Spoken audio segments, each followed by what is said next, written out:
ప్రేమ మధురిమ part 4 రచయిత వెన్నెల గారు. బెంగళూరు. హాస్పిటల్కి వెళ్ళిన అరుణ్ గారు డాక్టర్ పాల్ క్యాబిన్లోకి వెళ్తారు. లోపలికి వెళ్ళిన అరుణ్తో, please sit down mister Arun అని అంటాడు డాక్టర్ పాల్. థ్యాంక్ యూ అని చైర్లో కూర్చున్నాక పక్కనే ఉన్న మరో డాక్టర్ని చూపిస్తూ, ఈయనే ఫేమస్ న్యూరాలజిస్ట్ డాక్టర్ థామస్ అని చెప్తారు. పేషెంట్ తాలూకా మనిషి ఈయనే డాక్టర్, తన కండిషన్ ఏంటో పూర్తిగా చెప్పండి. Hello mister Arun. Hello doctor. నేను తన కేసుని పూర్తిగా స్టడీ చేశాను. తను 50% క్యూర్ అయ్యే ఛాన్సెస్ ఉన్నాయి. ఆ మాట వినగానే అరుణ్ గారి కళ్ళల్లో చిరుతడి. ఎన్నో ఏళ్ళుగా ఎదురు చూస్తున్నాడు ఈ మాట కోసం. ఎంతమందికి చూపించినా తన క్యూర్ అయ్యే ఛాన్సెస్ 1% కూడా లేవు అన్నారు. అయినా ఇన్ని సంవత్సరాల నుండి పట్టుదల వదలకుండా తనని క్యూర్ చేసే డాక్టర్ కోసం దేశాలు గాలిస్తూ ఉన్నాడు. ఇన్నేళ్లుగా తనకు బాగవుతుందా లేదా అని తనలో తానే కుమిలిపోయాడు.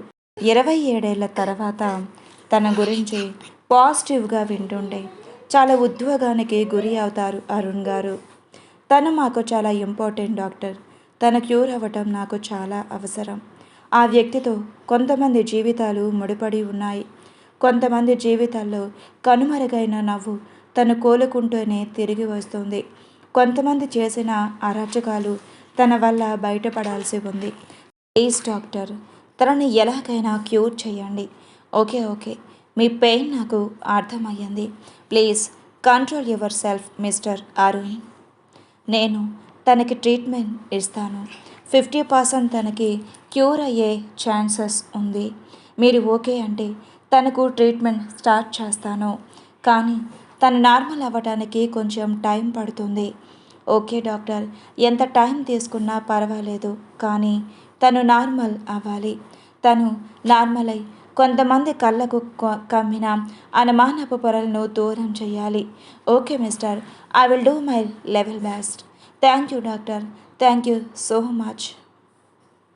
తను నార్మల్ అయితే కనుక మీ రుణం ఎప్పటికీ తీర్చుకోలేను. Okay, let's hope for the best. Okay mister, రేపటి నుంచి ట్రీట్మెంట్ స్టార్ట్ చేస్తాను అని చెప్పి డాక్టర్ పాల్కి బాయ్ అని చెప్పి అక్కడి నుంచి వెళ్ళిపోతారు డాక్టర్ థామస్. అతను అక్కడి నుంచి వెళ్ళిపోయాక, మిస్టర్ అరుణ్, డాక్టర్ థామస్ చాలా మంచి డాక్టర్. ఆయన ఎప్పటి వరకు హ్యాండిల్ చేసిన కేసుల్లో ఏ ఒక్కటి ఫెయిల్ అయ్యిందే లేదు. ఆయన 50% గ్యారంటీ ఇచ్చారంటే మనం 80% అనుకోవచ్చు. సో తప్పకుండా తనకి క్యూర్ అవుతుంది. మీరు దిగులు పడకండి. థ్యాంక్ యూ డాక్టర్, దేవుడి దయ వల్ల అలాగే జరగాలి అని అక్కడి నుండి వెళ్ళిపోతాడు. రామాపురం. హైదరాబాద్కి బయలుదేరడానికి తన బట్టలన్నీ బ్యాగ్లో సర్దుకుంటూ ఉంటుంది భాను. అప్పుడే గదిలోకి వచ్చిన పద్మగారు భానుని చూసి, భాను, అక్కడ అత్తయ్య వాళ్ళ ఇంట్లో జాగ్రత్తగా ఉంటావు కదూ, ఇక్కడ చేసినట్లు అక్కడ అలా చెయ్యవు కదా అని అడుగుతారు.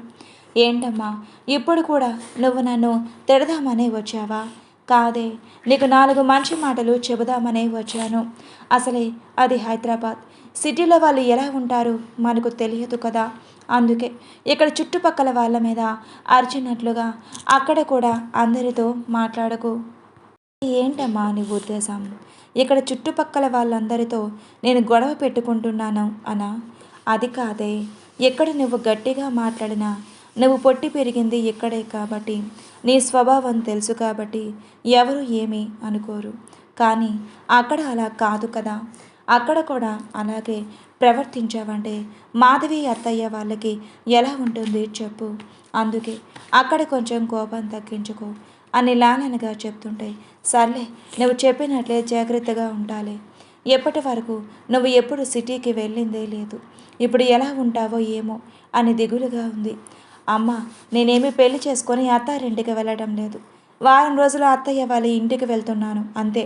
నువ్వు ఎంత దిగులు పడటానికి. ఆయన ఎక్కడ ఉన్నప్పుడేమో ఎప్పుడు అది చేయలేదు ఇది చేయలేదు అని తిడుతూ ఉంటావు. ఇప్పుడు ఒక వారం రోజులు ఊరు వెళ్తాను అంటే దిగులు పడుతున్నావు. నిన్ను తిట్టందే నీ మంచి కోసమేనే. అత్తగారింట్లో ఒక్క మాట కూడా పడకూడదు అని. ఆ విషయం నాకు కూడా తెలుసులే. ఇప్పుడు ఇంకా కొంచెం నవ్వు అని పద్మగారిని హత్తుకొని బొగ్గ మీద ముద్దు పెడుతుంది. పద్మగారు కూడా చిన్నగా నవ్వగానే ఇద్దరు లగేజ్ బ్యాగ్ తీసుకొని కిందకి వస్తారు. అక్కడ భానుని తీసుకువెళ్ళడానికి అభి రెడీగా ఉంటాడు. సరే అత్తయ్య, నేను భానుని దింపేసి వస్తాను. జాను, మా పద్దుని నేను వచ్చే వరకు జాగ్రత్తగా చూసుకో, నేను లేను అని బెంగ పెట్టుకుంటుంది అని అనగానే నవ్వేస్తారు జానకి గారు. ఆ నవ్వు చూసి తను కూడా నవ్వుతూ బాయ్ అని అందరికీ వీడ్కోలు పలికి అభితో హైదరాబాదుకి పయనమవుతుంది. కానీ ఆ క్షణం తనకి తెలియదు అది తన జీవిత గమ్యం వైపు వేసిన తొలి అడుగు అని. హైదరాబాద్. మరుసటి రోజు రిషి పొద్దున్నే లేచి ఫ్రెష్ అప్ అయి కిందకి వస్తాడు. వివేక్ ఇంకా కిందకి రాలేదా అని రంగన్నని అడుగుతాడు. లేదు బాబు, ఆ బాబు ఇంకా కిందకు రాలేదు. అంతలోనే వివేక్ కూడా ఫ్రెష్ అయి కిందకు రాగానే ఎదురుగా కనపడిన రిషిని చూసి ఏంట్రా అప్పుడే లేచి ఎక్కడికి రెడీ అయ్యావు? ఎక్కడికి ఏంట్రా, ఆఫీస్కి వెళ్ళొద్దా? ఆయన నువ్వేంటి ఇంత లేట్? నిన్న జరిగిన దానికి ఆలోచనతో నైట్ నిద్ర పట్టలేదురా. ఎప్పుడు తెల్లవారుజామున నిద్ర పట్టింది, అందుకే లేట్ అయ్యింది. సర్లే, త్వరగా రెడీ అయ్యిరా, బ్రేక్ఫాస్ట్ చేసి ఆఫీస్కి వెళ్దాం. గాయాలు తగ్గలేదు కదా, ఈరోజు రెస్ట్ తీసుకోవచ్చు కదరా. చిన్న గాయాలే, అంత పెయిన్ ఏం లేదు. వీటికే ఇంట్లో ఉండి రెస్ట్ తీసుకునే టైం కాదు. నువ్వు పని రాక్షసుడివి అని నాకు తెలుసులేరా అని గొనుకుతాడు వివేక్. వినపడింది. లేకపోతే ఏంట్రా, ఆ పని ఏదో ఇంట్లో నుండి చేసుకోవచ్చు కదా. లేదు, ఆఫీస్కి వెళ్ళాలి, ఆ ప్రాజెక్ట్ గురించి మాట్లాడాలి. కావాలంటే రెస్ట్ తీసుకో, నేను వెళ్తాను. వద్దులే, నేను కూడా వస్తాను. సరే అయితే తొందరగా రెడీ అయ్యిరా, వెళ్దాం. నువ్వు వెళ్ళరా, నేను కాస్త లేటుగా వస్తాను. ఎందుకు అన్నట్లు ఐబ్రో పైకి రైస్ చేసి వివేక్ని చూస్తాడు. నువ్వు అంత అనుమానంగా ఏమీ చూడక్కర్లేదు. నేను ఎక్కడికి వెళ్ళట్లేదు. మనల్ని కాపాడినందుకు గుడికి వెళ్ళి మొక్కు తీర్చి వస్తాను అంతే. నీ ఇష్టం అని చెప్పి పైకి వెళ్ళిపోతాడు రిషి. కాసేపటి తర్వాత వివేక్ ఏమీ తినకుండా గుడికి బయలుదేరితే బ్రేక్ఫాస్ట్ చేసి రిషి ఆఫీస్కి బయలుదేరుతాడు. రెప్పపాటలో యాక్సిడెంట్ నుండి తప్పించుకున్నందుకు కృతజ్ఞతలు చెప్పటానికి దేవుడి గుడికి వెళ్తాడు వివేక్. అదే గుడికి వస్తుంది స్నేహ కూడా. స్నేహ స్కూటీ మీద గుడికి వస్తూ ఆ రోజు ఉదయం ఏం జరిగిందో గుర్తు చేసుకుంటూ ఉంటుంది. ఆ రోజు పొద్దున్నే స్నేహ నిద్ర కూడా లేవకముందే తన ఫోన్ రింగ్ అవుతూ ఉంటుంది. ఫోన్ లిఫ్ట్ చేసి హలో అనగానే అవతల నుండి స్నేహ వాళ్ళ అమ్మ స్నేహ. చెప్పమ్మా, ఏంటి ఇంత పొద్దున్నే ఫోన్ చేశావు? ఇంకా నిద్ర లేవలేదా? లేదు, ఏంటి విషయం? ఏం లేదే, నిన్న సాయంత్రం గుడికి వెళ్తే మనకు ఇప్పుడు గుడి పూజారి గారికి నీ జాతకం ఒకసారి చూపించాను. అయితే ఏం లేదే, నీ జాతకంలో గ్రహాల స్థితి ఏదో బాగాలేదంట. 7 వారాలు గుడికి వెళ్ళి ప్రదక్షిణ చేసి పూజ చేయించుకోమన్నారు. కాబట్టి తప్పకుండా వెళ్ళు. ఆ మాట చెబుదామనే ఫోన్ చేశాను. ఆ మాట వినటంతో అసహనంగా ఒక్కసారి నిద్ర నుండి లేచి ఈ రోజుల్లో కూడా ఏంటమ్మా ఇది, జాతకాలు గ్రహాలు అంటూ ఇవన్నీ ఎవరు నమ్ముతారు? నా తల్లివి కదూ, ఈసారికి వెళ్ళిరా అమ్మా. ఇలా 7 వారాలు ప్రదక్షిణలు పూర్తి చేస్తే నీకున్న దోషం పోయి నీకు మంచి జరుగుతుందని, నీకు మంచి వరుడు కూడా దొరుకుతాడు అని చెప్పారు. ఇవేమీ చేయకపోతే ఆ వచ్చేవాడు రాడా? అలా అనకు తల్లి. మన గుడి పూజారి గారు చెప్పారు అంటే అది మన మంచికే. ఆయన కారణం లేకుండా ఏమీ చెప్పరని నీకు తెలుసు కదా. అయితే ఇప్పుడు ఏమంటావు? ఆయన చెప్పినట్లు చెయ్యమంటాను. నాకు ఎలా కుదురుతమ్మా? ఆఫీస్కి కూడా వెళ్ళాలి. కొంచెం ముందు లేచి గుడికి వెళ్ళమ్మా. అమ్మా, చెప్పిన మాట వినమ్మా అని అంటూ తల్లి ఖచ్చితంగా చెయ్యాలి అని చెప్పడంతో తప్పక ఒప్పుకుంటుంది. వెంటనే నిద్ర లేచి తల స్నానం చేసి రెడీ అయి గుడికి బయలుదేరింది. స్కూటీ మీద గుడి దగ్గర దిగిన స్నేహ కాళ్ళు కడుక్కొని లోపలికి వెళ్తుంది. లోపలికి వచ్చిన తర్వాత ధ్వజస్తంభం దగ్గర నిలబడి ఒకసారి 2 చేతులతో నమస్కారం చేసుకుని ప్రదక్షిణలు మొదలు పెడుతుంది. భక్తితో చివరి ప్రదక్షిణ పూర్తి చేసుకున్న స్నేహ నిదురికి షార్ప్గా ఉన్న వస్తువు ఏదో వచ్చి గట్టిగా తగులుతుంది. ఏంటిది? ఏం తగిలింది? ఇంత నొప్పిగా ఉంది అని కిందకు చూసిన తనకి కనపడుతుంది పెంకుతో ఉన్న కొబ్బరి ముక్క.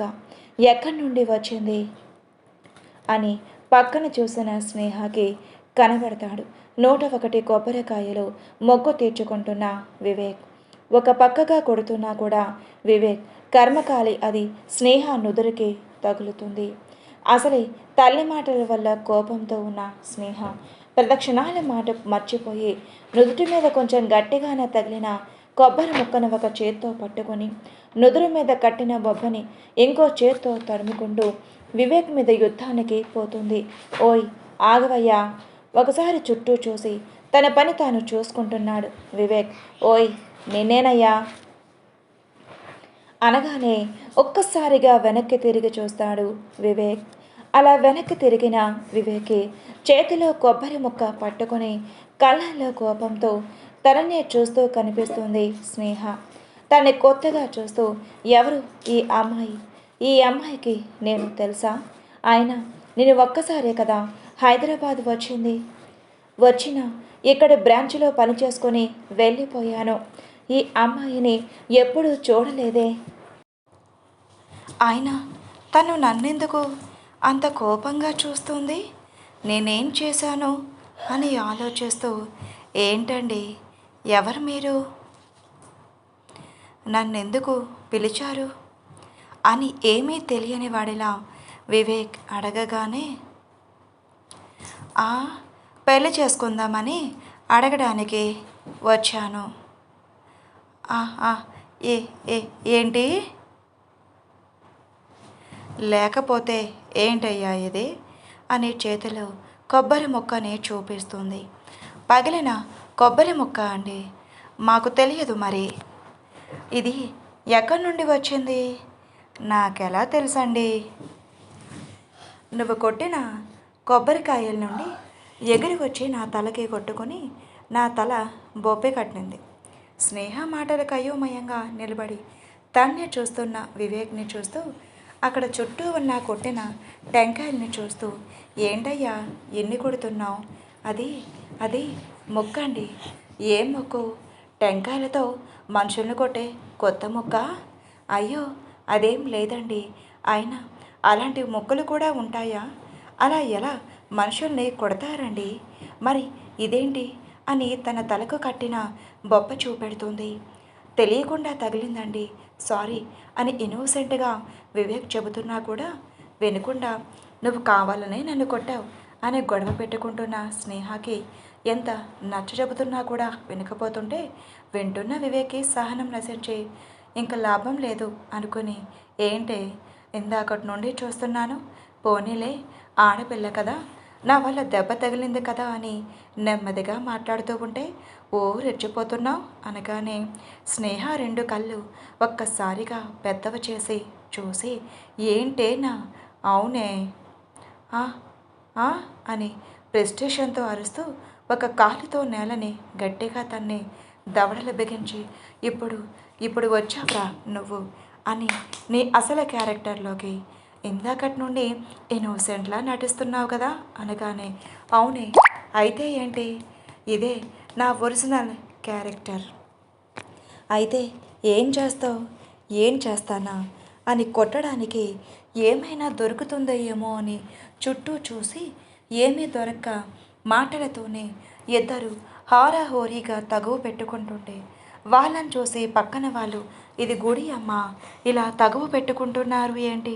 నా తప్పేం లేదండి, ఇతనే టెంకాయతో నన్ను కొట్టాడు, ఏదో చూసుకోకుండా తగిలిందండి, సారీ కూడా చెప్పాను అయినా వినట్లేదు. సారీ ఏంట్రా సారీ? అయినా నీ సారీ ఎవడికి కావాలి? ఇదిగో ఇందాకటి నుంచి ఇలాగే మాట్లాడుతోందండి, చూసుకోలేదు అని చెబుతున్నాడు కదమ్మా, ఇక వదిలేయ్ అని స్నేహకి చెబుతారు. ఆడపిల్ల కదయ్యా, దెబ్బ తగ్గటం వల్ల అలా కోపంగా మాట్లాడి ఉంటుందిలే బాబు, వదిలేయ్ అని వివేక్కి సర్ది చెప్పి ఇద్దరిని పంపించేస్తారు. అక్కడి నుండి కదిలిన స్నేహ, ఏదో ఒకరోజు నాకు దొరక్కపోవురా, అక్కడ చెప్తా నీ పని, పోవే, నువ్వు కూడా నాకు దొరక్కపోవు, అప్పుడు వీడితో ఎందుకు పెట్టుకున్నానా అని అనుకునేలా చెయ్యకపోతే చూడు అని అనుకుంటూ నిప్పుల్లాంటి కళ్ళతో ఒకరినొకరు చూసుకుంటూ ముందుకి కదులుతారు. ఇక అక్కడి నుండి ఆఖరి ప్రదక్షిణలు పూర్తి చేసుకొని పూజ చేయించుకొని వెళ్ళిపోతుంది స్నేహ. వివేక్ కూడా మిగిలిన కాయలు కొట్టేసి దర్శనం చేసుకొని వెళ్ళిపోతాడు. అలా ఇద్దరు ఒకరినొకరు తిట్టుకుంటూ చెరొక దిక్కుకి పయనమవుతారు. ఈ ఇద్దరి కలహం ఏ దారికి చేరునో. హైదరాబాద్. మరుసటి రోజు ఉదయానికే హైదరాబాద్కి చేరుకుంటారు అభి, భాను. స్టేషన్కి వచ్చేసరికి అక్కడ సిరి వాళ్ళను తీసుకువెళ్ళటానికి రెడీగా ఉంటుంది. సిరిని చూసిన భాను హాయ్ వదిన అని హత్తుకుంటుంది. హాయ్ భాను అని పలకరించి పక్కన ఉన్న అభిని చూస్తుంది. అభి సిరి వైపే చూడటంతో ఎలా ఉన్నా బావా అనే కళ్ళతోనే పలకరిస్తుంది. బాగున్నాను అని రెప్పలు వాలుస్తూ సమాధానం ఇస్తాడు. వాళ్ళ ఇద్దరు కళ్ళతోనే సైగలు చేసుకోవటం చూస్తున్న భాను చిరునవ్వు నవ్వి చిన్నగా తగ్గుతుంది.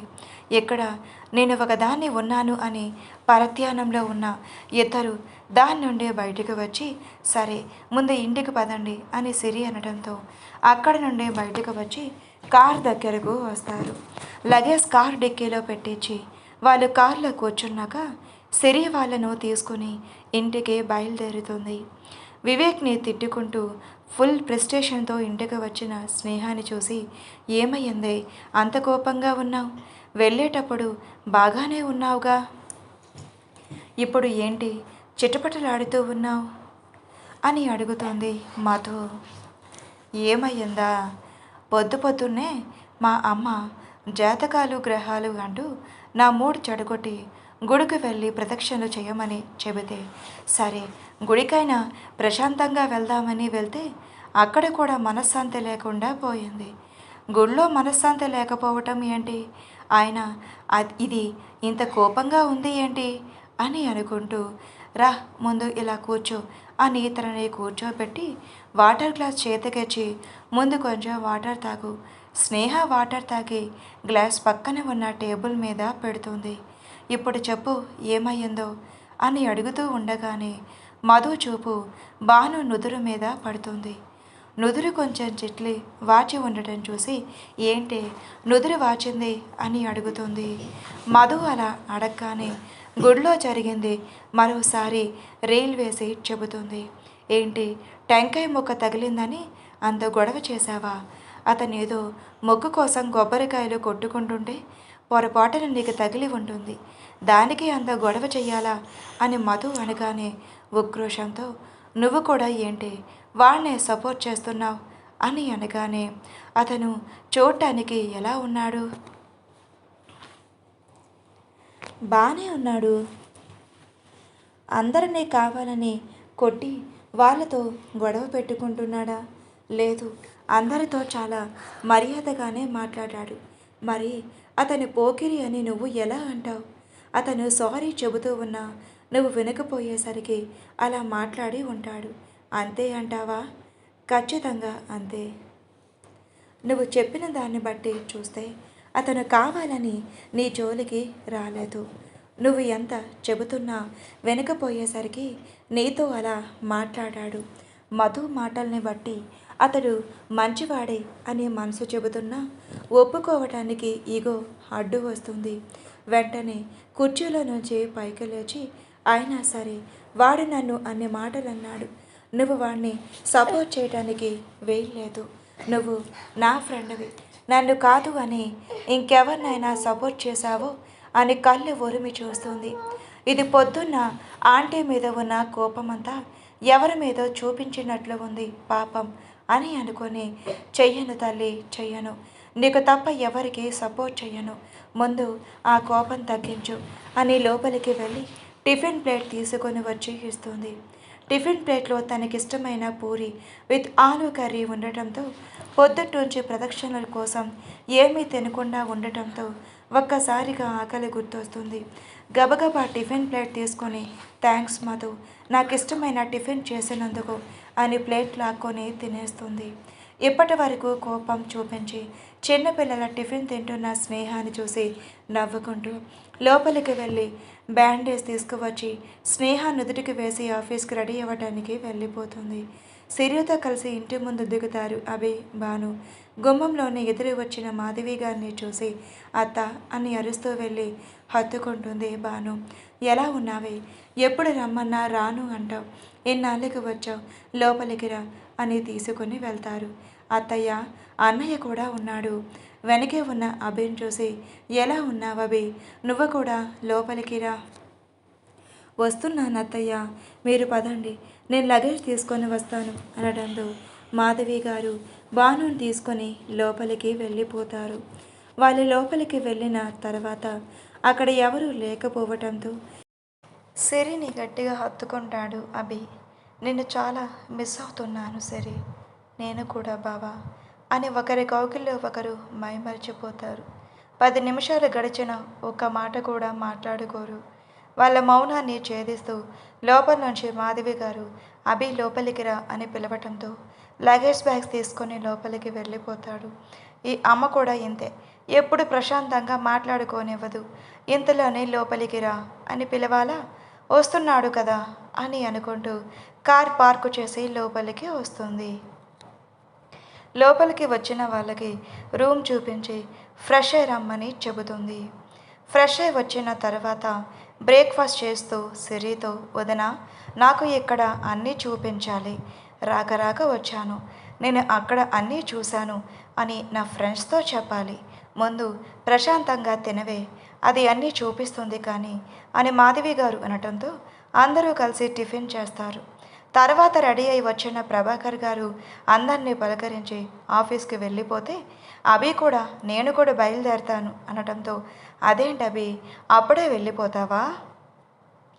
అవునత్తయ్య, భానుని దింపి వెళ్దామని వచ్చాను. ఊర్లో కొంచెం పొలం పనులు ఉన్నాయి అత్తయ్య, ఈసారి వచ్చినప్పుడు 2 రోజులు ఉంటాను. మళ్ళీ వచ్చి భానుని తీసుకువెళ్తాను అనడంతో సిరి అభిని స్టేషన్ వరకు దింపిరా. లేదు అత్తయ్య, తనకెందుకో శ్రమ, నేను వెళ్తాను అని క్యాబ్ బుక్ చేసుకుంటాడు. కాసేపటికి క్యాబ్ డ్రైవర్ నుండి ఫోన్ రావటంతో అందరికీ బాయ్ చెప్పి వెళ్ళిపోతాడు అభి. ఇంట్లో తొందరగానే రెడీ అయిన రిషి ఆఫీస్కి ఎవరు రాకముందే వస్తాడు. డైరెక్ట్గా తన ఛాంబర్లోకి వెళ్ళిపోయి ల్యాప్టాప్ ఓపెన్ చేసి వర్క్ చేస్తూ ఉంటాడు. ఆఫీస్ టైం అవుతూ ఉండేసరికి ఒక్కొక్కరిగా లోపలికి వస్తూ ఉంటారు అందరూ. కానీ ఎవరికీ తెలియని విషయం ఏమిటి అంటే వాళ్ళందరికంటే ముందు రిషి తన ఛాంబర్లో ఉన్నాడు అని. మెల్లిగా మధు కూడా ఆఫీస్లో అడుగు పెడుతుంది. ఆఫీస్లో మధు అడుగుపెట్టిన తక్షణమే రిషికి ఏదో తెలియని ఫీలింగ్ కలుగుతూ ఉంటుంది. పని చేసుకుంటున్న రిషి ఒక క్షణం ఆగి తన గుండె మీద చేయి వేసుకొని, ఏంటి ఇది, గుడిలో ఎవరు అమ్మాయిని చూసినప్పుడు ఇలా అనిపించింది, మళ్ళీ ఇప్పుడు ఎందుకు ఇలా అనిపిస్తుంది అని అనుకుంటాడు. ఎందుకలా అనిపించిందో అనుకుని మళ్ళీ తన వర్కులో పడిపోతాడు. అందరూ ఆఫీస్కి వచ్చిన తర్వాత మేనేజర్ని తన క్యాబిన్కి రమ్మని పిలుస్తాడు. రిషి వచ్చాడు అని తెలిసి మేనేజర్ హడావిడిగా రిషి ఛాంబర్ దగ్గరికి వచ్చి డోర్ నాక్ చేస్తాడు. కమిన్ అని రిషి కంఠం వినగానే డోర్ తీసుకొని లోపలికి వెళ్తాడు. గుడ్ మార్నింగ్ సార్, మీరు ఈవేళ వస్తారు అని ఇన్ఫర్మేషన్ లేదు సార్, లేకపోతే ముందే వచ్చేవాడిని, మీకు వెల్కమ్ చెప్పేవాళ్ళం సార్. నా ఆఫీస్కి నేను నా ఇష్టమైనప్పుడు వస్తాను, మీకు ఇన్ఫర్మేషన్ ఇచ్చి రావాలని రూల్ ఏమీ లేదు కదా. Yes sir. అయినా నాకు ఇలాంటి టైం వేస్ట్ పనులు అంటే ఇష్టం ఉండదు. ముందు వెళ్ళి 10 మినిట్స్లో కాన్ఫరెన్స్ హాల్కి ఆఫీస్ స్టాఫ్ అందరికీ రమ్మని చెప్పు. ఎస్ సార్ అని గబగబా అక్కడి నుంచి పరుగు అందుకుంటాడు మేనేజర్. బయటకు వచ్చిన మేనేజర్ ఆఫీస్ స్టాఫ్ అందరినీ 10 నిమిషాల్లో కాన్ఫరెన్స్ హాల్లో ఉండాలని చెప్తాడు. After 10 minutes in conference hall. Rishi door open చేసుకొని రాయల్గా సింహంలా నడుచుకుంటూ వస్తుంటే స్టాఫ్ అందరూ ఒక్కసారిగా లేచి నిలబడతారు. వాళ్ళందరూ రిషి గురించి వినడమే కానీ చూడటం అదే మొదటిసారి. హుందాగా నడిచి వస్తూ ఉన్న అతన్ని చూస్తూ ఉంటే లేడీ స్టాఫ్ అందరూ మనసు పారేసుకుంటే మేల్ స్టాఫ్ అందరూ బాస్ అంతా హ్యాండ్సమ్గా గ్రీట్ గార్డ్లా ఉన్నందుకు జెలసీ ఫీల్ అవుతారు. అతడు ఎవరి వైపు చూడకుండా రీవీగా ముందుకు వెళ్తూ ఉంటే అందరూ అబ్బురంగా చూస్తారు. అప్పటిదాకా బాగానే ఉన్న రిషికి మళ్ళీ ఒక్కసారిగా గుండెల్లో ఏదో అలజడి మొదలవుతుంది. ఏంటి అలజడి అని స్టాఫ్ అందరినీ ఒక్కసారిగా పరిశీలనగా చూస్తాడు.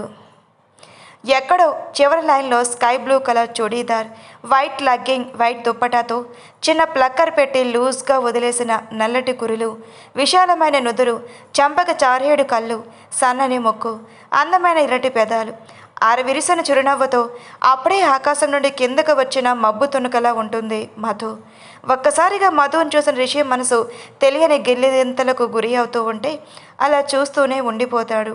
ఇంతలో మేనేజర్ సార్ అని పిలవటంతో ఈ లోకంలోకి వచ్చి మీటింగ్ స్టార్ట్ చేస్తాడు. Good morning everybody. మన కంపెనీకి ఎంతో ప్రెస్టీజియస్ ప్రాజెక్ట్ వచ్చిందని మీ అందరికీ తెలుసు కదా. ఈ ప్రాజెక్ట్ కోసం ఎన్ని పెద్ద కంపెనీలు పోటీ పడ్డాయో కూడా మీకు తెలుసు. కానీ అన్ని కంపెనీలు పోటీగా నిలబడినా కూడా ఈ ప్రాజెక్టు మనకే వచ్చింది అంటే దానికి ఎంత కృషి చేశామో కూడా మీకు ఈ పాటికి అర్థమై ఉండాలి. ఈ ప్రాజెక్టు రావటం ఒక ఎత్తు అయితే దీన్ని సకాలంలో పూర్తి చేయవలసిన బాధ్యత మనందరి మీద ఉంది. మనం ఈ ప్రాజెక్టుని వీలైనంత తొందరగా పూర్తి చేస్తే మన కంపెనీ యొక్క పేరు ప్రతిష్టలు ఆకాశాన్ని అంటుతాయి. ఇంకా ఇలాంటి ఎన్నో పెద్ద పెద్ద ప్రాజెక్టులు రావటానికి అవకాశం ఉంటుంది. సో ఈ రోజు నుండి సింగిల్ మినిట్ కూడా వేస్ట్ కాకుండా మనం ఈ పని మీదే ఉండాలి. ఈ ప్రాజెక్టుని స్వయంగా నేనే డీల్ చేస్తాను. ఈ ప్రాజెక్ట్ కోసం నాతో కలిసి పనిచేయటానికి కావాల్సిన స్టాఫ్ అందరినీ నేను సెలెక్ట్ చేస్తాను. సో నాతో పనిచేయటానికి రెడీగా ఉండండి. మీరందరూ కూడా ఈ ప్రాజెక్ట్ పూర్తి చేయటంలో నాకు సహకరిస్తారని అనుకుంటున్నాను. రిషి చెప్పేటప్పుడు అతని కంచు కంఠానికి అతని ఎంత ప్రొఫెషనల్గా చెప్తున్నాడు, అతని వర్క్ విషయంలో ఎంత కఠినంగా ఉంటాడో కూడా చెప్తుంటే చూస్తూ ఉండిపోతారు అందరూ. So be ready for start your work. ఈ లోపల మీ వర్క్ మీరు చూసుకోండి. మీటింగ్ ఈజ్ ఓవర్ అని చెప్పి అక్కడ నుండి వెళ్ళిపోతారు. తర్వాత ఎవరెవరు ఈ ప్రాజెక్టుకు సెలెక్ట్ అవుతారు అని అనుకుంటూ అక్కడ నుండి తమ తమ ప్లేస్లోకి వెళ్ళిపోతారు అందరూ. Hyderabad commissioner office. సూర్య కమిషనర్కి సెల్యూట్ చేసి గుడ్ మార్నింగ్ సార్ అని నిలబడతాడు. సిట్ డౌన్ సూర్య అని సీట్ ఆఫర్ చేయగానే థ్యాంక్ యూ సార్ అని కూర్చుంటాడు. ఇన్స్పెక్టర్, హత్య కేసు ఎంతవరకు వచ్చింది సూర్య? Any information? Yes sir. అది కన్ఫర్మ్గా మైకేల్ గ్యాంగ్ వాళ్ళు చేసిందే. ఆ ఇన్స్పెక్టర్ వాళ్ళ యాక్టివిటీస్ గురించి చాలా ఇన్ఫర్మేషన్ కలెక్ట్ చేసినట్లు తెలిసింది. అందుకే అతన్ని చంపేశారు. ఆ ఇన్స్పెక్టర్ కలెక్ట్ చేసిన ఇన్ఫర్మేషన్ ఉన్న ఫైల్ కోసం ట్రై చేస్తున్నాను సార్. అది కనుక మన చేతికి వస్తే మనకి వాడి గురించి చాలా ఇన్ఫర్మేషన్ తెలుస్తుంది. మైకేల్ రైట్ హ్యాండ్ అయిన రాకీ మీద కూడా నిఘా పెట్టాం. తొందరలోనే వాడి అడ్డాలన్నిటినీ మీద రైడ్ చేస్తాం సార్.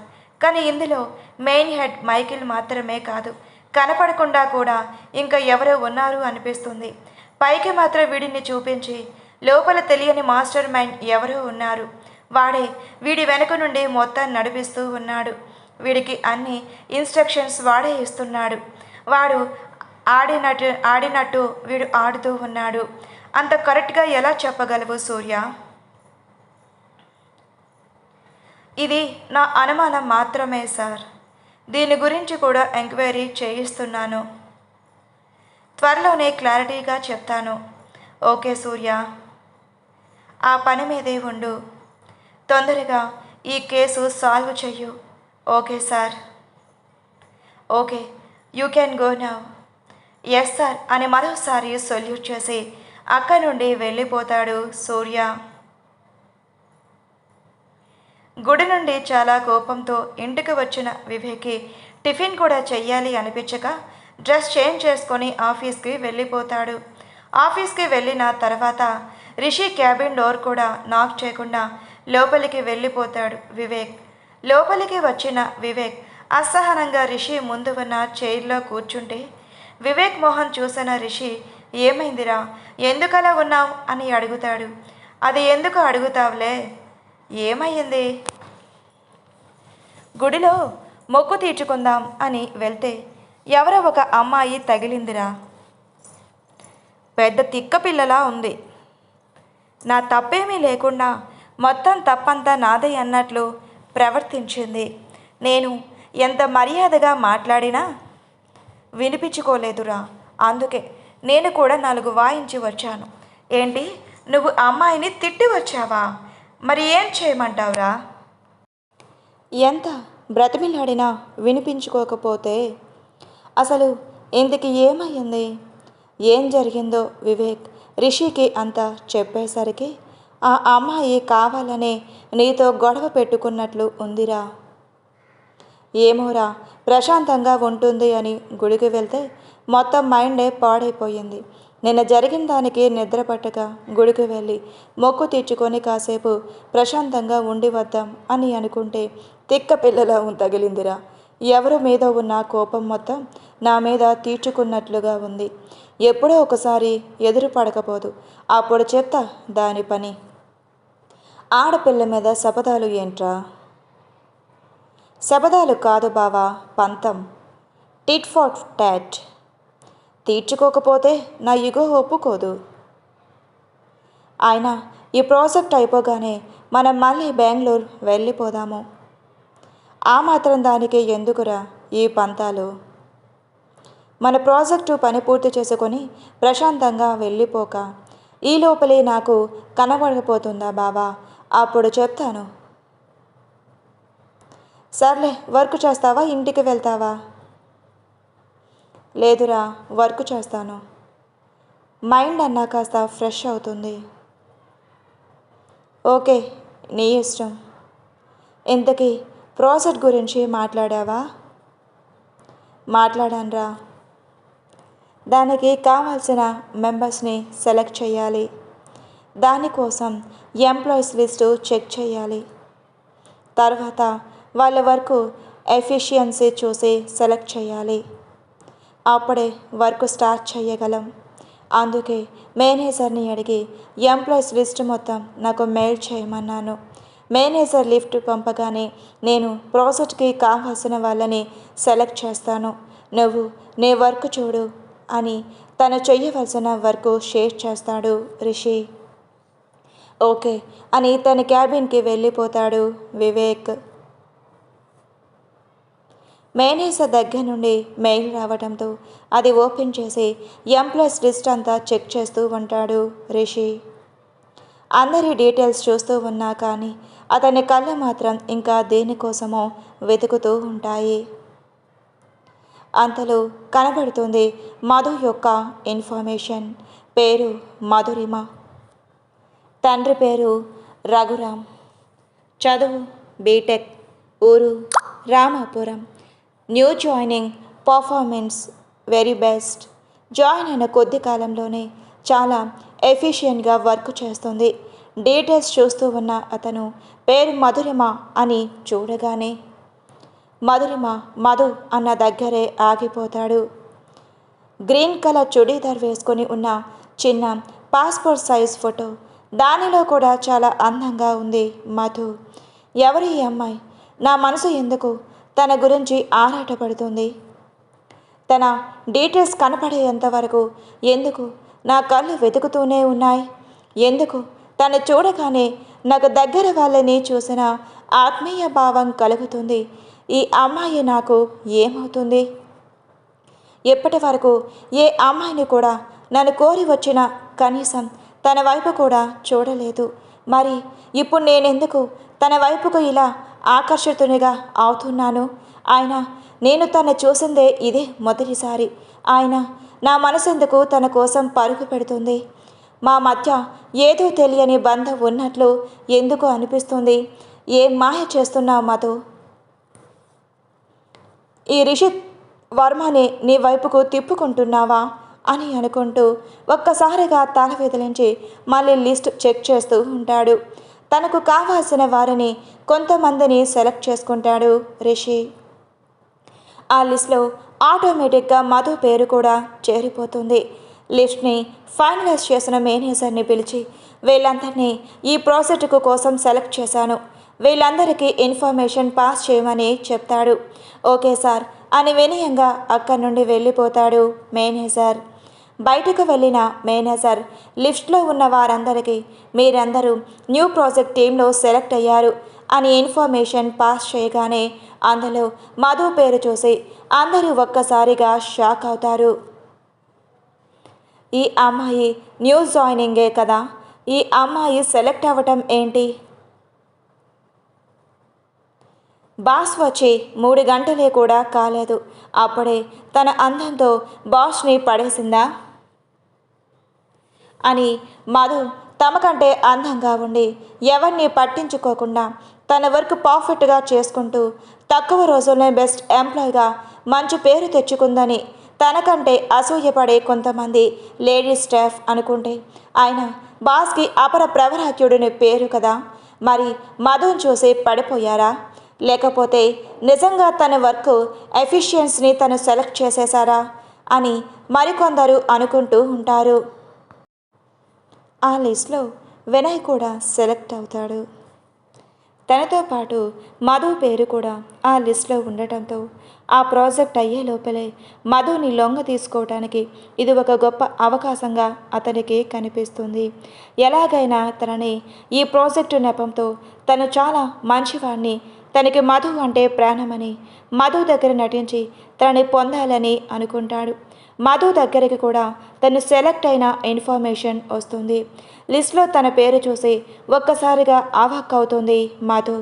ఇదేంటి, ఇందులో నా పేరు ఉందేంటి అని అనుకుంటూ ఉండగానే తన చెవిన పడతాయి లేడీ స్టాఫ్ అనుకుంటున్న మాటలు. ఆ మాటలన్నీ విన్న మధుకి ఒక్క క్షణం ఏం చెయ్యాలో అర్థం కాదు. ఒక్కసారిగా మెదడు మొత్తం మొద్దు బారిపోతుంది. ఏంటిది? ఒకరి గురించి పూర్తిగా తెలియకుండా తన క్యారెక్టర్ గురించి అందరూ అలా ఎలా మాట్లాడుతారు? ఒక ఆడపిల్ల క్యారెక్టర్ని అంత చీప్గా చూస్తారా అని అసహనంగా తల విదిలిస్తూ చైర్లో కూర్చుండిపోతుంది. కాసేపటి తర్వాత బాగా ఆలోచించి ఒక నిర్ణయానికి వచ్చినట్లు తన వర్క్లో మునిగిపోతుంది. బెంగళూరు నుండి అరుణ్ గారు హైదరాబాద్లో ఒకరికి ఫోన్ చేస్తారు. నేను అడిగిన డీటెయిల్స్ కనుక్కున్నారా? ఆ యాక్సిడెంట్ ఎలా జరిగిందో తెలిసిందా అని అడగటంతో అటు నుండి అదే పని మీద ఉన్నాం, ఇంకో 4-5 రోజుల్లో తెలియవచ్చు. పూర్తి డీటెయిల్స్ తెలియగానే నేనే మీకు ఫోన్ చేస్తాను. అప్పటి వరకు కొంచెం ఓపిక పట్టండి. అయినా మీరు చెప్పినట్లే రిషిని తనకు తెలియకుండా ఫాలో అవుతున్నాం. రిషికి ఎలాంటి ఆపద రాదు, మీరు నిశ్చిత్తంగా ఉండండి. డీటెయిల్స్ తెలియగానే నేనే ఫోన్ చేస్తాను అని కాల్ కట్ చేస్తాడు. సిరి కాలేజ్కి వెళ్ళటంతో వంటింట్లో మాధవి గారితో ముచ్చట్లు పెడుతుంది భాను. వంటగది గట్టు మీద కూర్చొని క్యారెట్ నమలుతో, అత్త నువ్వు సిరి ఒక్కదానితో ఎందుకు ఆపేశావు?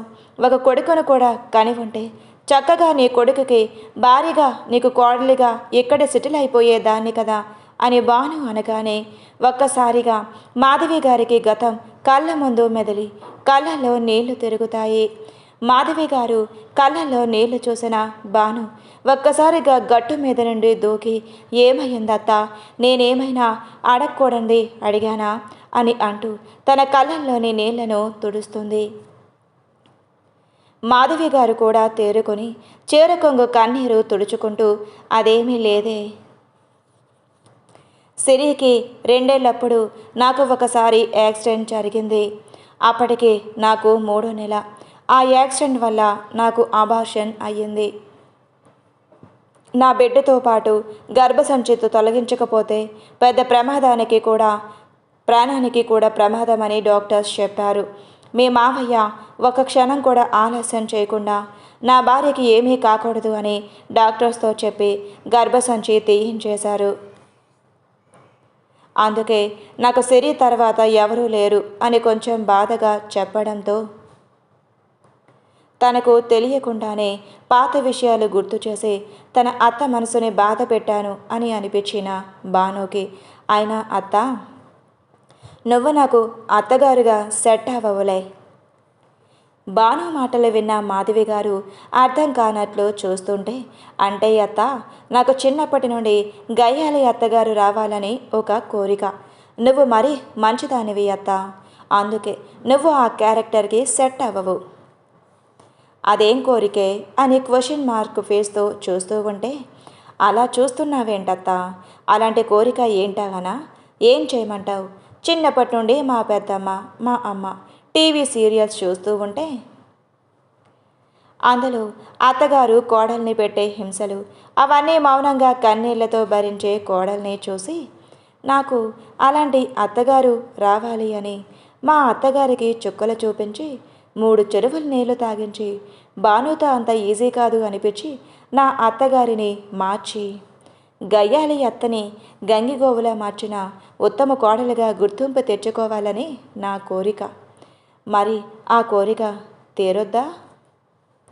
అందుకే నువ్వు నాకు అత్తగారిగా వద్దు, మేనత్తగానే ఉండు అని అంటుంటే భాను తన అల్లరితో తన బాధను మర్చిపోయేలా చేయటానికి అలా మాట్లాడుతుందని గ్రహించి ఒక్కసారిగా భానుని హత్తుకొని నుదుటి మీద ముద్దు పెట్టి, నువ్వు బంగారు తల్లివే, నీకు మంచి మనసు ఉన్న మొగుడు వస్తాడు, అమ్మలా చూసుకునే అత్తగారు వస్తుంది అని అంటారు. అత్త, నువ్వు అలా అనకు, అసలే తదాస్తు దేవతలు ఉంటారు, వాళ్ళు దీవిస్తే మళ్ళీ నా గయ్యాలి అత్త గడిసరి కోడలు అనే కాన్సెప్ట్ అలాగే ఉండిపోతుంది అని అంటుంది. ఆ మాటలు విన్న మాధవి గారు అప్పటి వరకు ఉన్న బాధ మర్చిపోయి ఆనందంగా నవ్వేస్తారు. బాధని మర్చిపోయి సంతోషంగా నవ్వుతూ ఉన్న మాధవి గారిని చూస్తూ భాను కూడా సంతోషపడుతూ, అత్త, నాకు ఆకలేస్తుంది, నువ్వు బిర్యానీ బాగా చేస్తావు కదా, నాకు చేసి పెట్టావా అని గారాబంగా అడుగుతుంది. భాను ఆకలి అనటంతో, అయ్యో బిర్యానీయేగా, ఇప్పుడే చేస్తాను అని అనగానే అక్కడితో అన్ని విషయాలు మర్చిపోయి బిర్యానీ వండటానికి సిద్ధమవుతారు మాధవి గారు. బెంగళూరు హాస్పిటల్ నుండి ఆనందంగా ఇంటికి వస్తూ మధ్యలో దారిలో రిషి యాక్సిడెంట్ గురించి కూడా ఇంకో 4-5 రోజుల్లో తెలుస్తుందని, తన వెనుక సెక్యూరిటీ ఉంది కనుక భయపడక్కర్లేదని కనుక్కున్న తర్వాత ప్రశాంతంగా ఇంట్లోకి వస్తారు అరుణ్ గారు. లోపలికి వస్తూ ఉన్న అరుణ్ గారి మొహం సంతోషంగా ఉండటం చూసి కిచెన్లోకి వెళ్ళి మంచినీళ్ళు తీసుకొచ్చి సోఫాలో కూర్చున్న అరుణ్ గారికి ఇస్తారు. గ్లాస్ అందుకున్న వాటర్ తాగి మీనాక్షి గారి వైపు చూస్తాడు. తన ముఖ కవలికలు గమనించి ఏమైనా అడగాలా అని అనగానే, ఏం లేదండి, ఈరోజు మీరు సంతోషంగా ఉన్నట్టున్నారు, ఏమయ్యిందండి? ఆ మాట వినగానే అరుణ్ గారు మాధవి గారి పక్కన కూర్చోబెట్టుకొని, ఈవేళ నేను చాలా సంతోషంగా ఉన్నాను, ఎందుకంటే హాస్పిటల్లో ఉన్న తనకి క్యూర్ అవుతుంది అని డాక్టర్ గారు హామీ ఇచ్చారు. 50% వరకు తను కోలుకునే ఛాన్సెస్ ఉన్నాయని, రేపటి నుండే తనకు ట్రీట్మెంట్ కూడా స్టార్ట్ చేస్తామని చెప్పారు. కాకపోతే తను కోలుకోవటానికి కొంచెం సమయం పడుతుంది అని చెప్పారు. నిజంగానండి, నిజంగా తను కోలుకుంటుందా? అవును మీనా, అందుకే అంత సంతోషంగా ఉన్నాను. అయితే ఎన్నాళ్ళకి ఆ దేవుడి నా మొర ఆలకించాడు అన్నమాట. అయితే త్వరలోనే మన కష్టాలు అన్నీ తీరుతాయన్నమాట అని ఇద్దరు సంతోషపడతారు. రిషి ఆఫీస్ తన వర్క్ పూర్తి చేసుకుని ఇంటికి వెళ్ళాలి అనుకున్న మధు మేనేజర్ని కలిసి ఒక్కసారిగా రిషి సార్తో మాట్లాడాలి అని అడుగుతుంది. సార్ ఎవరిని కలవరు, ఏదైనా విషయం ఉంటే నాతో చెప్పు అని అడుగుతారు మేనేజర్. లేదు సార్, నేను సార్తోనే మాట్లాడాలి అని అంటుంది. అయినా కూడా మేనేజర్ ఒప్పుకోకపోవటంతో ఇక తప్పదు, తప్పక. సార్, నేను ఈ న్యూస్ ప్రాజెక్ట్లో వర్క్ చేయాలి అనుకోవట్లేదు. ఆ విషయం చెబుదామని రిషి సార్ని కలుద్దామని అనుకున్నాను అని అంటుంది. ఏంటి? సార్ నిన్ను స్వయంగా సెలెక్ట్ చేస్తే నువ్వు ఈ ప్రాజెక్ట్ నుండి తప్పుకుందామని అని అనుకుంటున్నావా? అసలు మధు ఉండే మాట్లాడుతున్నావా నువ్వు? ఈ ప్రాజెక్ట్లో పని చేయటానికి ఒక్కొక్కరు అవకాశం రాలేదే అని అంతగా బాధపడుతుంటే వచ్చిన అవకాశాన్ని చేతులారా నాశనం చేసుకుంటున్నావా? అయినా రిషి సార్ దీనికి ఒప్పుకోరు. ఆయన ఒక్కసారి వర్క్ పర్ఫార్మెన్స్ ఇంకా టాలెంట్ చూసి సెలెక్ట్ చేసుకున్నారు. సార్ ఒకసారి సెలెక్ట్ చేసుకున్న తర్వాత నేను దానిలో పని చేయను అంటే డైరెక్ట్గా డిస్మిస్ ఆర్డర్ ఇస్తారు అని అనగానే నేను సార్తో మాట్లాడతాను, సార్ ఏదైనా నేను చూసుకుంటాను అని అంటుంది. మేనేజర్ ఎంత చెప్పినా మధు వినకపోవటంతో అసహనంగా, చూడమ్మా, అసలే రిషి సార్కి కోపం ఎక్కువ. అలా ఎవరు పడితే వాళ్ళు సార్ క్యాబిన్కి వెళ్తే ముందు నన్ను ఉద్యోగంలో నుంచి తీసేస్తారు. కొంచెం మా బాధ కూడా అర్థం చేసుకోమ్మా అని కొద్దిగా గట్టిగా చెప్పడంతో ఏం మాట్లాడలేక మౌనంగా అక్కడి నుండి వెళ్ళిపోతుంది. మేనేజర్ రిషితో మాట్లాడటానికి ఒప్పుకోకపోవటంతో తనే స్వయంగా వెళ్ళాలి అని నిర్ణయించుకొని ఎవరూ చూడకుండా డైరెక్ట్గా రిషి క్యాబిన్ దగ్గరికి వెళ్ళి మే ఐ కమిన్ సార్ అని డోర్ నాక్ చేస్తుంది మధు. కమిన్ అని రిషి కంచు కంఠం మోగగానే ఒక ఇంత భయంతోనే సింహం గృహలోకి లేడీ పిల్లల లోపలికి అడుగు పెడుతుంది మధు. సీరియస్గా సిస్టంలో వర్క్ చేసుకుంటున్న రిషిని చూసి భయంగానే తడబడుతూ గుడ్ ఈవినింగ్ సార్ అని అనగానే అప్పటి వరకు కనీసం ఎవరు వచ్చారో కూడా చూడని కూడా రిషి శ్రవ్యంగా వినబడుతున్న వాయిస్కి తల ఎత్తి అక్కడ బెదురు కళ్ళతో ఉన్న మధువుని చూసి కనుబొమ్మలు ముడివేసి ఏంటా అన్నట్లుగా చూస్తాడు. సార్, నేను మీతో కొంచెం మాట్లాడాలి సార్. మధు తన ముందు ఉన్నందుకు తనకు మనసులో ఒక పక్కన సంతోషంగా ఉన్న బిడియంగా నిలబడి ఉన్న మధుని ఒక్కసారిగా పరిశీలనగా చూసి ఏం మాట్లాడాలి అని అడగటంతో అది అని తడపడుతూ నన్ను మీ ప్రాజెక్ట్లో ఇంక్లూడ్ చేసుకున్నారు సార్ మీరు. అయితే నేను ఈ మధ్యనే జాయిన్ అయ్యాను, న్యూ జాయిన్ సార్. నాకు వర్క్ ఎక్స్పీరియన్స్ కూడా పెద్దగా లేదు. అయితే అందుకే నేను ఈ ప్రాజెక్ట్లో ఉండదలుచుకోలేదు సార్. మీరు నా బదులు ఇంకా ఎవరినైనా తీసుకోండి సార్ అని లోగొంతుతో చెబుతుంది. ఆ మాటలు విని రిషి కళ్ళు చిన్నవిగా చేసి ఒక్కసారి మధుని చూసి కోపం తెచ్చుకొని, అంటే నా ప్రాజెక్టుని ఎవరు సెలెక్ట్ చేసుకోవాలో నువ్వు చెప్తే కానీ తెలుసుకోలేనంత తెలివి తక్కువగా ఉన్నానా నేను అని కోపంగా అడుగుతాడు. ఆ మాటల్లోని గంభీరతకి ఒక్కసారిగా బెదురుతుంది మధు. అది కాదు సార్, నువ్వు న్యూ జాయిన్వి అయినా నీ వర్క్లో ఎక్స్పీరియన్స్ లేకపోయినా నువ్వు వర్క్ సఫిషియెంట్గా చేస్తున్నావని నువ్వు జాయిన్ అయిన దగ్గర నుండి నీ వర్క్ రికార్డ్స్ చూసి నేను సెలెక్ట్ చేసుకున్నాను. నేను ఈ ప్రాజెక్ట్ నుండి బయటకు పంపటం కుదరదు. అదే కాకుండా ఇంకే కారణమైన ఉంటే చెప్పు అని అడుగుతాడు. అది అని తడబడుతూనే చేతులు నలుపుకుంటూ ఎలా చెప్పాలో తెలియక బెదురు కళ్ళతో, అంటే సార్, స్టాఫ్ అందరూ నేను న్యూ జాయినింగ్ అయినా మీరు నన్ను సెలెక్ట్ చేసుకుంటే ఏదోలా మాట్లాడుతున్నారు అని కొంచెం భయంగానే చెప్తుంది. అందుకే నాకంటే ఎక్స్పీరియన్స్ ఉన్న పర్సన్స్ని తీసుకోమని చెప్తున్నాను. ఆ మాటలు విన్న రిషి లుక్ మిస్ అని అనగానే మధురిమ సార్, సి మిస్ మధురిమ, నాకు ఈ ప్రాజెక్టుకు ఎంత ఇంపార్టెంట్ అనేది మీ అందరికీ చెప్పాను. అంతేకాక ఇందులో ఎవరినెవరిని సెలెక్ట్ చేసుకోవాలో అది పూర్తిగా నా నిర్ణయం. దానిలో మీరెవరు నాకు సలహాలు ఇవ్వాల్సిన అవసరం లేదు. అయినా ఎవరి మాటలకు భయపడి ప్రాజెక్ట్లో నేను పనిచేయను అని అంటే నిరభ్యంతరంగా మీ జాబ్కి రిజైన్ చేసి వెళ్ళిపోవచ్చు. నేను ఎవరో ఏదో మాటలు అంటారు అని నా నిర్ణయాన్ని మార్చుకోను. వాళ్ళందరి కోసం నేను ఈ కంపెనీ రన్ చేయట్లేదు అని రిషి అనగానే తను ఈ జాబ్ కోసం ఎంత కష్టపడి తన అన్నయ్యకి చెప్పి తన తండ్రిని ఒప్పించిందో గుర్తుకు రాగానే ఏం చెయ్యాలో అర్థం కాదు మధుకి. మధు మొహం చూసిన రిషికి తను ఎందుకో భయపడుతుందని అర్థం కాగానే కొంచెం తగ్గి, లుక్ మిస్ మధు, ఎవరో ఏదో అంటారు అని దానివల్ల మన క్యారెక్టర్ చీప్ అవుతుందని అనుకుంటే జీవితంలో నువ్వు ఎప్పటికీ పైకి ఎదగలేవు. నీ తప్పు లేనప్పుడు నువ్వు ఎదుటి వాళ్ళను మాటలను పట్టించుకోవాల్సిన అవసరం లేదు. అంతేకాదు, నువ్వు ఇప్పుడు నా దగ్గరకు రావటానికి చూపించిన ధైర్యం, ఈ ప్రాజెక్ట్లో ఇన్వాల్వ్ అయ్యి నీ టాలెంట్ నీ వర్క్లో చూపించు. దీన్ని పూర్తి చేసి ప్రాజెక్ట్ సక్సెస్ చేసిన నాడు నిన్ను మాటలు అన్నవాళ్ళే నిన్ను పొగుడుతారు. అంతేకాని ఎవరో ఏదో అన్నారని నేను ప్రాజెక్ట్ చెయ్యను అని అంటే మనం అందరికీ చులకన అయిపోతాం. అంతేకాక వారి మాటల్ని నిజం చేసినట్లుగా అవుతుంది. ఇక నిర్ణయం నీదే. ఈ ప్రాజెక్ట్లో ఇన్వాల్వ్ అవుతావో లేక ఎవరో ఏదో అన్నారని జాబ్ వదిలేసి వెళ్ళిపోతావో నువ్వే నిర్ణయించుకో.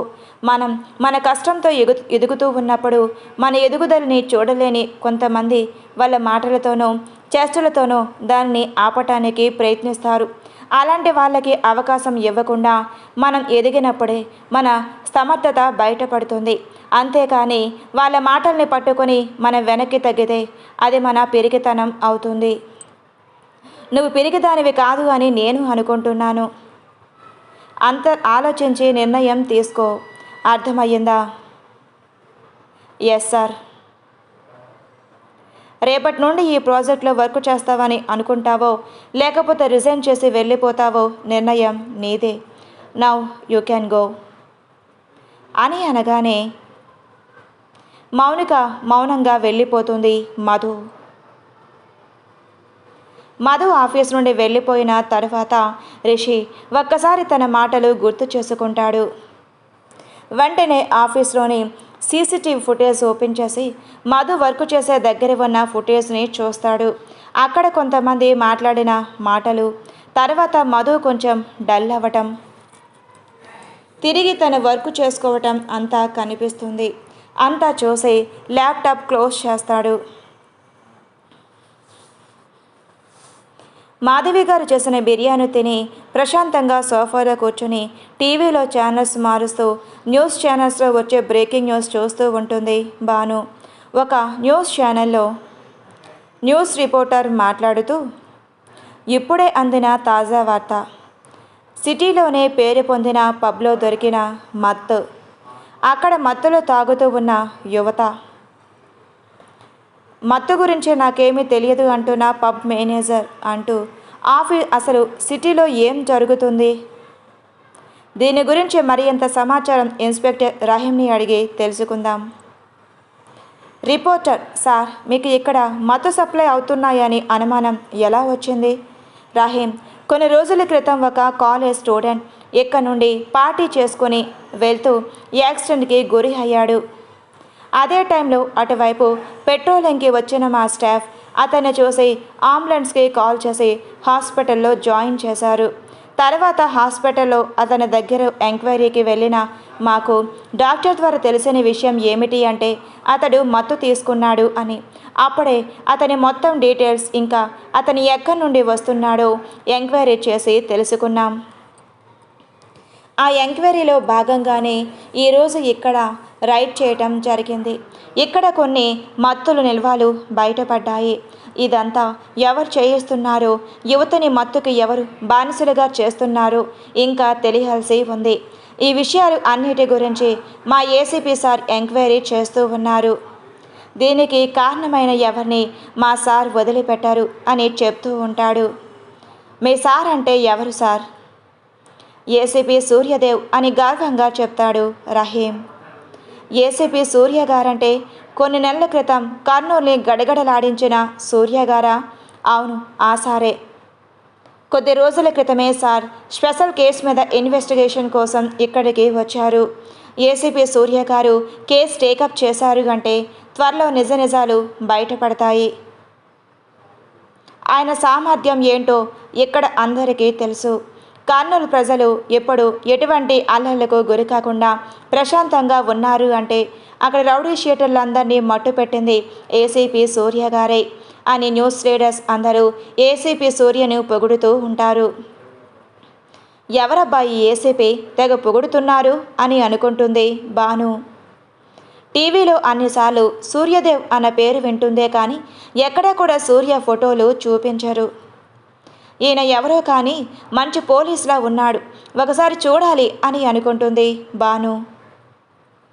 ఆ న్యూస్ అయిపోయిన తర్వాత మళ్ళీ పాటలు పెట్టుకొని వింటూ ఉంటుంది భాను. అంతలో సిరి కాలేజ్ నుండి వస్తుంది. సోఫాలో కూర్చొని అసలు చిప్స్ తింటూ టీవీ చూస్తున్న భానుని చూసి ఏం చేస్తున్నా భాను అని అడుగుతుంది. ఏం లేదు, టీవీ చూస్తున్నా.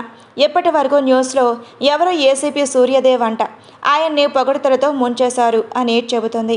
అవును, నిజంగానే ఆయన వచ్చిన తర్వాత సిటీ చాలా వరకు ప్రశాంతంగా ఉంది.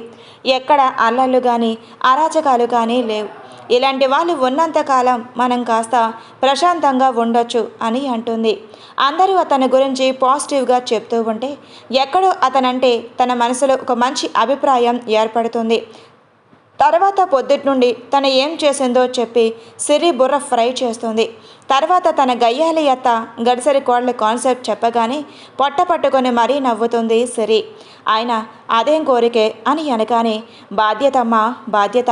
ఒక భారతీయ కోడలుగా అత్తగారు గయ్యాలి అని తను వదిలి వెళ్లకుండా నేను కూడా తన స్టైల్లోనే నా శాడిజం చూపించి తను మార్చుకోవాలి అనే కోరిక అని అనగానే సిరి పరిస్థితి.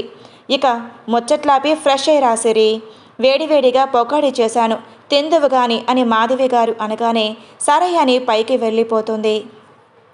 ఫ్రెష్ అయ్యి కిందకు వచ్చి పొకాడి తిని జ్యూస్ తాగాక సిరి సూపర్ మార్కెట్కి వెళ్ళి కొన్ని సరుకులు కావాలి తీసుకొనిరా.